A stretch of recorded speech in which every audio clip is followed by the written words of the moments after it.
2 часа през нощта се сещам, че ние за пържолите, където ще отидем на Предица, няма марината. Ще купуваме иначе. Ей!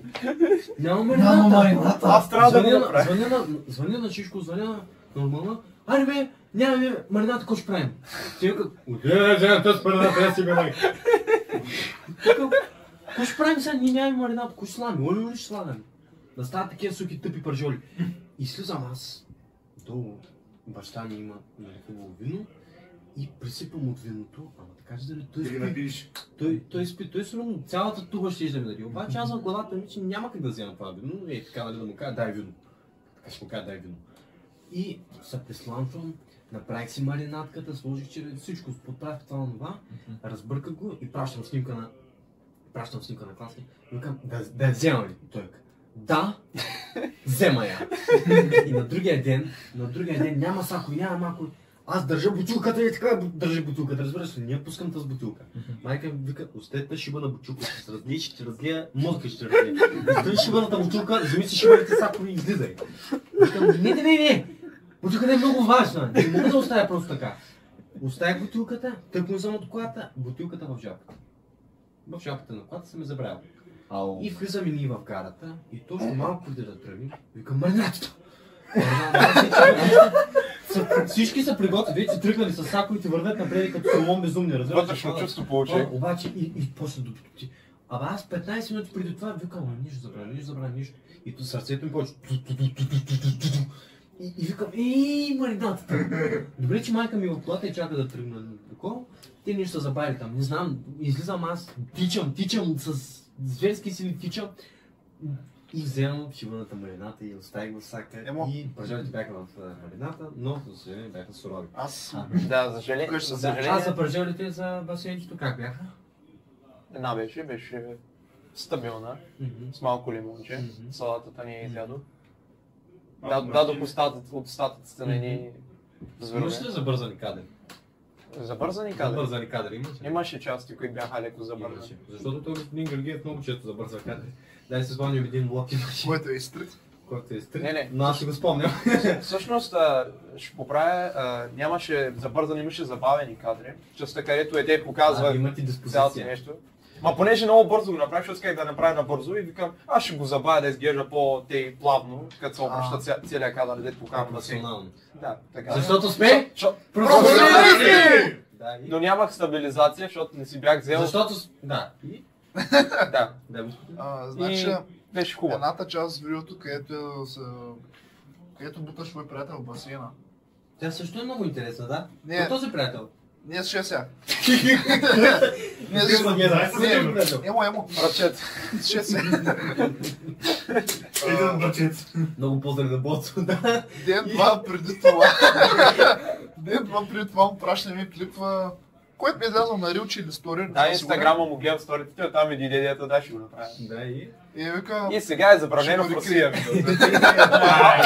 Страйкнаха го с авторски права, ма не някакви сериозни, само по някаква причина в Русия са го забранили. Там, English or Spanish. Обаждайте се, той има нов регламент прият, обаждайте се за камера, обаждайте се. Той също е хубаво. Значи, само ще кажа нещо, което не е било спомнално преди никъде.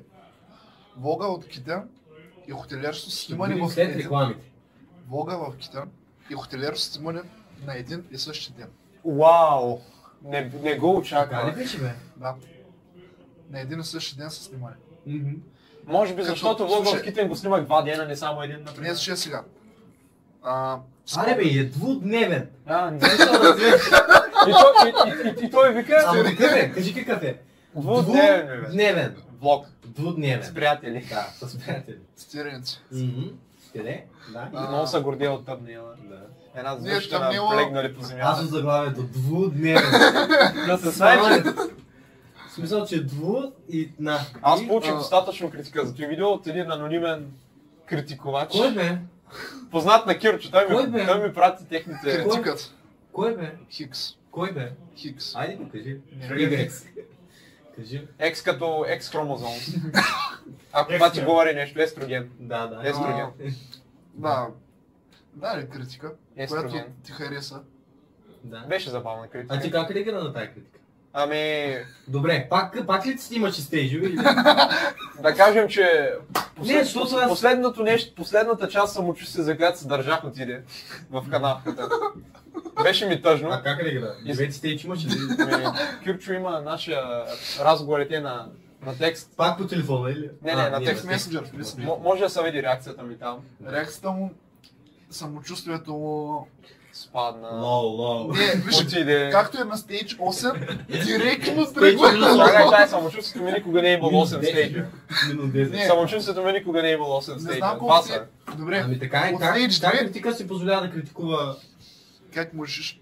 Ще го чувствах се вербално и комически засегнат, няма да лъжа. Хем ми беше забавно, хем ми беше малко тъжно. Ама така бих се борил срещу този критик, защото някои от нещата... Ако ще стане някой влезе в екипа, представи си, че влезе в екипа критика. Ще се сбият. Виж, няма да коментирам директно в лицето на критика. Но би му написал на чат, нали?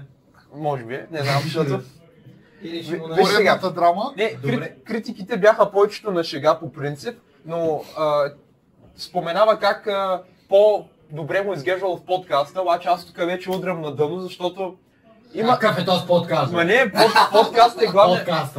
Аз съм го създал. Понеже подкастът е главният канал с съвсем различни теми на разговори, в едната идея се опитваме да покажем комичното и напълно небивалото, иронията да вкарваме в него. И да е по-просто за гледане. В подкаста гледаме на по-сериозно ниво. И тя дава критика като, примерно, не помня май за Кита не беше, защо съм писал, че е двудневен влог? За Сиренцо. Защо съм писал влог на басейн, човек? Като съм виждал, че съм на басейн. Не, вижда са пържола. Как съм ли съм на басейн? Ами, напиши на пържола. Хали сме се днеска на пържола, като сега хора на празници на прасе напиши. И служи една снимка на прасе. И Кирчо, как този човек коментираше само моите видеа, за твоите нищо не каза обаче. Това е вътрешен човек, не мога да разбера. Това е поставено лице. Може би, защото само аз си покавам лицето, примерно. Да, господин Георги, тя да не ви е близка. Близка. Чакай, тя е тя. Близка ли ви е? Човека Хикс. Айде, няма да питам. Човека Хикс не беше ли? Някой е платил. Някой е платил. Безполов не беше ли човека Хикс? Мисля, че човека Хикс го даваме безполов в момента. Да. То да има дисонанс, както и да е.